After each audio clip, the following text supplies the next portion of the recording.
थोड़ा सा इस प्रॉब्लम को गौर से देखें, इसमें आपसे काफी डिस्कशन रहेगी। We have a particle in this problem which is traveling along a straight line and its displacement function with respect to time is given to you, that is s equal to 1.5 t cube minus 13.5 t square plus 22.5. so ये s as a function of time आपको इस particle के लिए known है।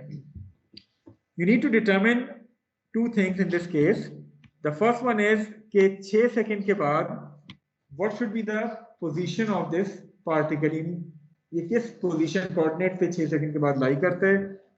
The second thing which you need to calculate is the total distance which this particle has traveled during this 6 second time interval. So दो चीजें आपने find करनी है, one is the position, the other one is the distance traveled by this particle. Okay, सबसे पहले हम position की बात कर लेते हैं। How you are going to find the position of this particle after t equal to 6 seconds? Anyone volunteer? The first student which is sitting on that bench. Question ये है कि how we are going to find out the position of this particle at the end of t equal to 6 second time interval? It's very simple. पहला part simple है जिसमें आपने simply इस s में t की वैल्यू पुट कर दी and you get the position of this particle after t equal to 6 second which is -27.4. It means के 6 सेकंड के बाद this particle is located at a position coordinate of -27 feet. ठीक है। Okay, now in order to find out the distance travelled, थोड़ा सा हम इस question को चेंज करते हैं ताकि आपको बेहतर तरीके से ये चीज समझ आए। इसका वेलोसिटी फंक्शन आप निकाल सकते हैं, velocity as a function of time. Velocity function के लिए हम करते क्या है कि we are going to differentiate this s with respect to time once in order to find out the velocity function. So once we differentiate it, the velocity function comes out to be 4.5 t square minus 27t plus 22.5 feet per second. Simply हमने with respect to time उस s को एक दफा differentiate कर दिए। I hope कि यहां तक भी किसी को कोई डाउट नहीं होगा। सिंपल डिफरेंशिएशन है, फंक्शन ऑफ एक दफा डिफरेंशिएट किया, we got v as a function of time. अब थोड़ा सा चेंज हम इस क्वेश्चन को करते हैं और उसके बाद पहले हम उस चेंज के हवाले से सोल्यूशन देखेंगे और फिर हम ओरिजिनल उस पर वापस आएंगे। ओके, व्हाट अबाउट अगर मैं आपसे कहता कि आपके पास ये जो s वाला फंक्शन 0.5 t स्क्वायर, इसको मैं नेगेटिव के बजाय सपोज मैं इसको पॉजिटिव साइन के तौर पे कंसीडर कर लेता। ठीक है, कि आपको जो फंक्शन गिवन था वो 1.5 t cube plus 13.5 t square plus 22.5 t था। इसको पॉजिटिव करने से मेरे वेलोसिटी के फंक्शन में भी कोई चेंज आनी थी क्या? मेरे पास ये 27t के साथ प्लस साइन आ जाता। चले, मैंने इस 27t के साथ भी प्लस साइन लगा लिया। अब जरा वेलोसिटी फंक्शन को गौर से देखें। It is 4.5 t square plus 27t plus 22.5। It means कि t की मैं कोई भी वैल्यू डालूं, velocity is going to be positive. In other words, throughout that 6 second time duration, the particle would be traveling only towards one side of this axis, which is the positive side. So for that particular case, आपका s और st एक दूसरे से क्या different होंगे?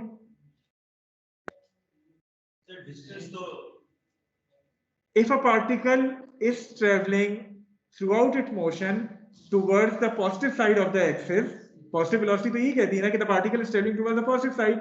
So should in that case s and st are going to be different from each other or they are going to be same?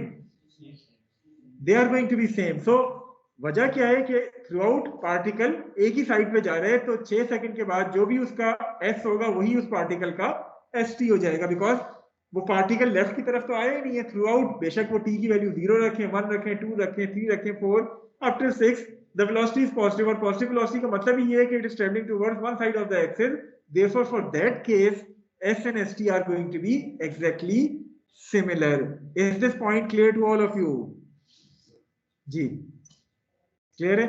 Okay, but जिंदगी आसान नहीं है, उसने थोड़ा सा मुश्किल बना दिया आपको कि उसने एक नेगेटिव साइन इंट्रोड्यूस कर दिया ओरिजिनल क्वेश्चन में, जिसकी वजह से आपके पास ये जो 27t है ये नेगेटिव साइन के साथ आ रहा है वेलोसिटी में। इट मींस के वेलोसिटी अगर मैं टाइम के हिसाब से देखूं तो हो सकता है कुछ t की वैल्यूज के ऊपर आपको वेलोसिटी पॉजिटिव मिले, कुछ t की वैल्यू पे आपको वेलोसिटी नेगेटिव मिले। पॉजिटिव वेलोसिटी का क्या मतलब है? The particle is travelling towards the positive side. Negative velocity की वैल्यू का मतलब क्या है कि the particle is travelling towards the negative side, and then for this particle with a negative sign in the velocity you need to track the path of this particle in order to find out the distance traveled. So I hope in that case when we are incorporating this negative sign, उस case में s और st एक दूसरे से different होंगे. Is this point clear to all of you? जी अब्दुल्ला कुछ पूछना चाह रहे हैं आप? सर नेगेटिव साइन उसको मैटर नहीं करेगा, जब हम डिस्प्लेसमेंट पूछ रहे हो देखिए वो इस साइड में भी जा रहे हैं उस साइड पे जा रहे हैं, डिस्टेंस उतना ही कवर नहीं करेगा। डिस्टेंस ट्रेवल्ड होता क्या है? अगर आप पिछले सबसे पहला लेक्चर नहीं दूसरा लेक्चर थोड़ा सा रिफ्रेश करें, what is the distance travelled by a particle? No, ये तो हम डिस्प्लेसमेंट की बात कर रहे हैं।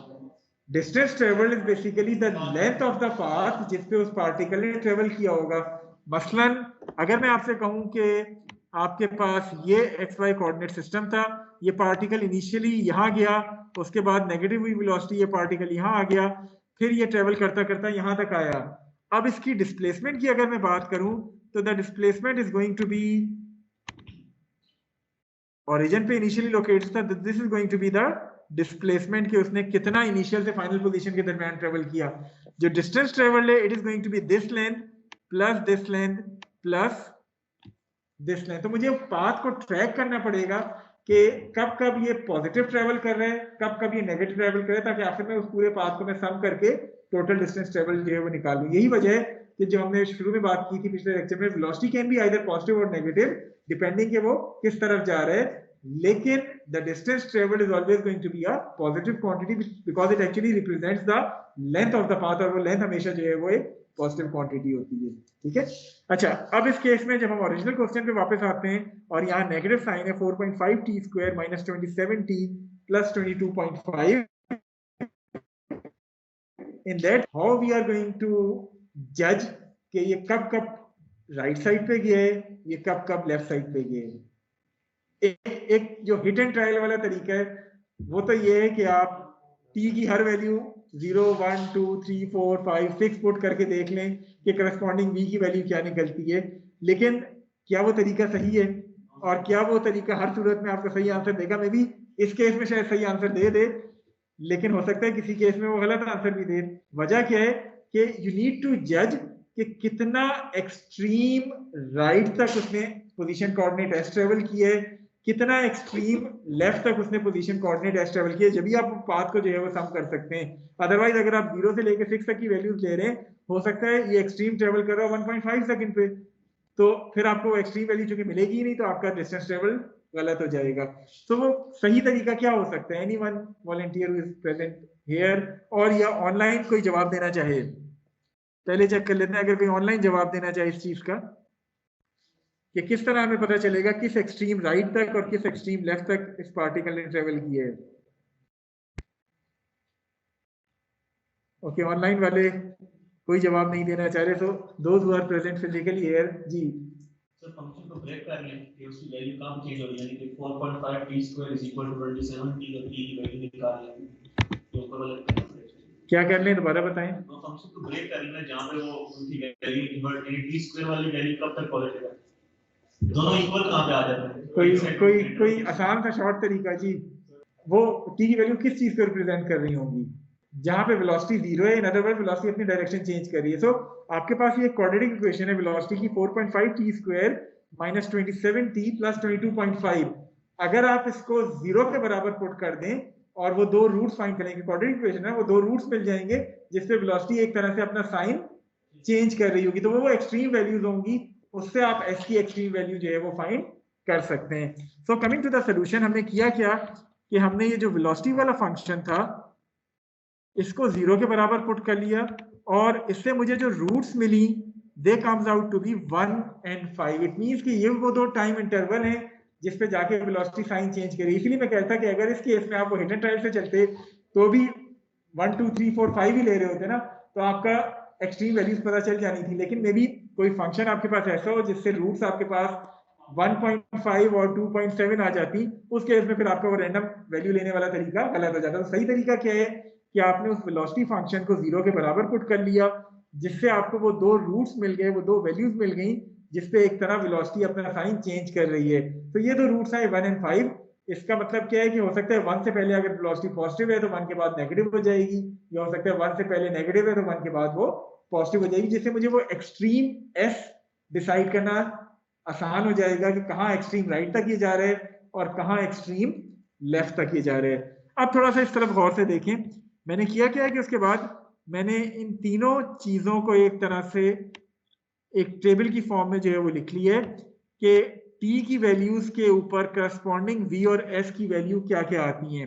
इसमें मैंने जिस बात का ख्याल रखना है, जो मैं बार बार आपको बता रहा हूँ, वो ये है कि ये दो रूट्स जो आपकी आई हैं वो इस टेबल में लाजमी आनी चाहिए, ताकि आपको वो एक्सट्रीम s का जो है वो आइडिया हो जाए। यहाँ 1 और 5 आए हैं तो 1 और 5 लाजमी आप इस टेबल में शामिल करें। अगर यही चीज 1.5 और 2.7 आई होती तो मैं यहाँ इस टेबल में 1.5 और 2.7 का इंटरवल लाजमी शामिल करता, ताकि मुझे करस्पॉन्डिंग एस की एक्सट्रीम वैल्यूज जो है वो पता चल सके। अब थोड़ा सा गौर से देखें, from 0 to 1 the velocity is having a positive sign. It means that particle would be traveling towards the positive axis. From 1 till 5 the velocity is having a negative sign. It means that the particle would be traveling towards the negative side. From 5 to 6 the velocity is again positive. It means that the particle is again traveling towards the positive side. So particle जहां से भी start होता है, पहले 0 से 1 तक वो positive travel करते हैं, 1 से 5 तक वो नेगेटिव ट्रेवल कर रहे हैं, और 5 से 6 तक वो दोबारा पॉजिटिव ट्रेवल कर रहे हैं। करस्पॉन्डिंग एस का फंक्शन मेरे पास मौजूद है, तो मैंने एस की वो वैल्यूज जो है वो यहाँ टेबल फॉर्म में टी की यही वैल्यूज डाल के लिख ली है। अब थोड़ा सा इस फिगर को गौर से देखें जो नीचे की तरफ है। हम जरा पार्टिकल को ट्रैक करते हैं कि कहाँ ट्रेवल कर रहे हैं, फिर हम डिस्टेंस ट्रेवल की बात करते हैं। Initially when time is equal to 0 this particle is located at the origin. So मैंने इस पार्टिकल को origin के ऊपर बना लिया कि t0 के ऊपर this particle is located at the origin but traveling with the initial velocity of 22.5 meters per second towards the right. So ये इसकी initial velocity आपको given है, initially rest में नहीं था, it was traveling with this velocity when it is at the origin. जब t equal to 1 हुआ, this particle has traveled to a position coordinate of 10.5 second. Positive side पे क्यों? क्योंकि यहाँ से यहाँ तक वेलोसिटी पॉजिटिव थी, तो मैंने इस पार्टिकल को जो है वो पॉजिटिव साइड के ऊपर ट्रेवल करा दिया from 0 to 1 second up till the position coordinate of 10.5 metres या 10.5 फुट, जो भी इसके कोऑर्डिनेट्स हैं। From 1 to 5 this particle the negative velocity. It means that it should be traveling towards the negative side. कितनी extreme left की तरफ जाएगा वो आपके पास ये वैल्यू है जो t equal to 5 पे, which is -37.5. So this is the extreme value जिस लेफ्ट एक्सट्रीम पोजीशन तक ये पार्टिकल जो है वो ट्रेवल करेगा up till t equal to 5, जिस पे जाके दोबारा वेलोसिटी 0 हो रही है। From 5 to 6 this particle is traveling with a positive velocity. Positive velocity का क्या मतलब है? वो अपनी करंट पोजीशन से पॉजिटिव साइड पे आ रहे हैं। कहां तक आ रहे हैं? Up till position coordinate of -27 second. So ये पार्टिकल यहां से लेके इस पॉइंट तक आया है जिस पे आपके पास पोजीशन कोऑर्डिनेट जो है वो -27, यानी वेलोसिटी तो पॉजिटिव ही थी लेकिन पोजीशन कोऑर्डिनेट -27 तक उसने ट्रेवल किया है। That is from the current position which is this one two this position इसने ट्रेवल कर लिए 1 सेकंड के दौरान पॉजिटिव वेलोसिटी के साथ, जब इसने -27 पोजीशन कोऑर्डिनेट तक ट्रेवल किए। So the total distance travelled by this particle is going to be the sum of this length plus this length plus this length. So ये तीनों लेंथ कितनी बनती हैं अगर हम इनको एक एक करके देखें? These lengths are going to be this length which is 10.5 plus this length which is 10.5 plus this length which is 37.5 plus this length again, which is 10.5. So the overall distance traveled by this particle is going to be the sum of these four lengths, which comes out to be 69 feet. So अगर हम displacement or distance traveled को distinguish करें, so the displacement of this particle from its initial position to the final position is minus 27. However, the distance traveled is going to be 69 foot. Ji, second student. यार quadratic equation है, तो तीन roots आ सकते हैं. कौन सा?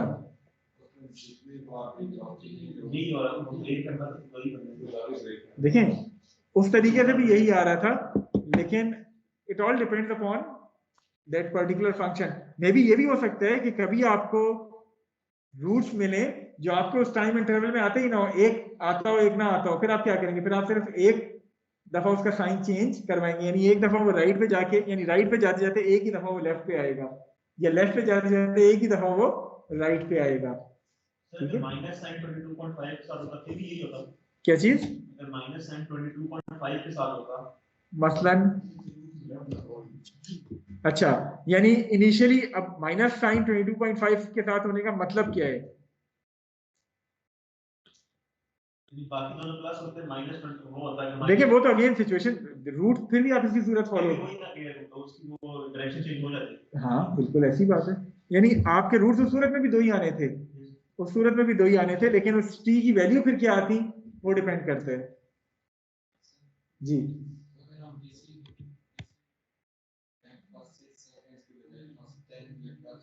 देखिए, नहीं, ये किसने कहा? देखो, वेलोसिटी जीरो आप जो कह रहे हैं वो क्यों कह रहे हैं? क्योंकि आपके पास जो वेलोसिटी फंक्शन है that is quadratic. Quadratic function का मतलब क्या है कि सिर्फ दो रूट्स उसके आ सकते हैं. तो बेशक आप इसमें 10 सेकंड का भी टाइम इंटरवल ले रहे हैं, 10 सेकंड का अगर आप लेते हैं तो यहां जो उसने डायरेक्शन चेंज कर ली है, अब ये थ्रू आउट 5 से लेके 10 सेकंड तक पॉजिटिव साइड पे ही ट्रेवल करेगा. ये दोबारा मजीद चेंज नहीं होगी, क्योंकि आपके रूट्स 1 और 5 आए हैं. 1 और 5 आगे 5 चेंज कर दिया, अब नहीं होगा, 10 जो है ऊपर ही जा रहा होगा. हाँ, लेकिन उस सूरत में फिर आपका डिस्प्लेसमेंट भी पॉजिटिव साइड पे आ जाएगी most likely, और डिस्टेंस ट्रेवल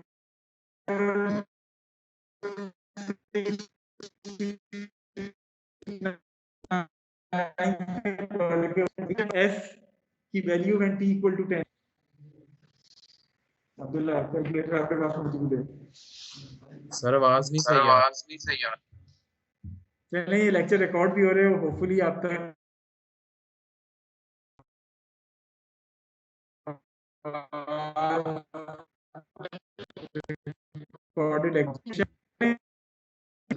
ये जो आखिरी में 10.5 आप कर रहे हैं ना, 37.5 प्लस 3000 कर देंगे, तो that distance travelled would comes out to be a bigger quantity. Sign दोबारा चेंज नहीं होगा. Throughout 5 to 10 seconds the particle would be traveling towards the positive side. Is it clear to all of you who are present here?